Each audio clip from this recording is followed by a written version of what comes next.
Caio Borrlaho got the decision prop plus 240 cashed in, cash money. And he basically had the approach that most people in the building thought he was going to take, which was, why sit there and strike with a Muay Thai champion, take him down, do the thing Gregory Rodriguez should have done, just take him down and hold him there, and then we'll see what happens there. Now, the rough part about this is that he won. Caio Borrlaho won, but then he also lost at the same time. And the reason why he lost is because all the fans hated the performance. And can you blame the fans? No, you can't.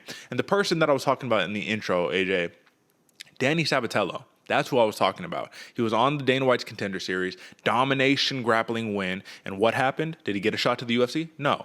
So then he goes to Bellator. What happened in Caio Borrlaho's first time in Dana White Contender Series? Domination grappling. Did he get a contract? No. He had to knock him out. So he says, well, I'm in the big show now, so I can do whatever I want. As long as I win, that's what's going to keep coming. 4 or 5 takedowns for 10 minutes of control time, brother. I mean, he's going to be a real problem if he can continue to do this to everybody else. But my question to you is Uncle Dana going to push the man? Yeah, that's what I'm thinking, man. I think Uncle Dana's going to push him to an actual top-tier wrestler and say, okay, you want to grapple? All right, let's get this going so we can show you that, there's other moves out there. But I really don't. I mean, if you follow Caio Borrlaho's path that he's taken, like you said, doubling up on the Dana White Contender Series, having to get the knockout, and kind of holding a little bit of a bitterness, to the brass that set him on that path.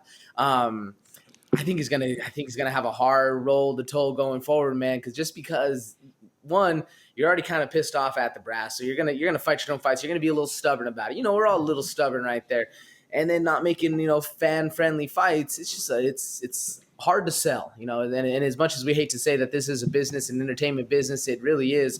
And Borrlaho, man, he has all the muscles. He has the tattoos. He has all the stuff looking camera wise like he can get it done. But then you go out there and lead a fight like that. I don't think it's going to make Uncle Dana very happy at all, or even any of the brass, any of the matchmakers or anything like that. It's just it's hard to sell when there's other fighters out there who are willing to do even what Jamie Mularkey said. Plan was out there to go and wrestle. Turns out it was a lot more fun to knuckle up, and that's the kind of fighter we like to see. Absolutely. No, you're 100% right about that. But a win, man. And he is on the board. Now 2-0 in the UFC. So this is very big for Caio Borrlaho. And you know who he calls out? He calls out Dricus du Plessis. And I'm just like, is that who you want? You want du Plessis? You want that guy? He could knock your head off for real, bro. But then again, we just saw du Plessis against Brad Tavares, and he was able to pass that test.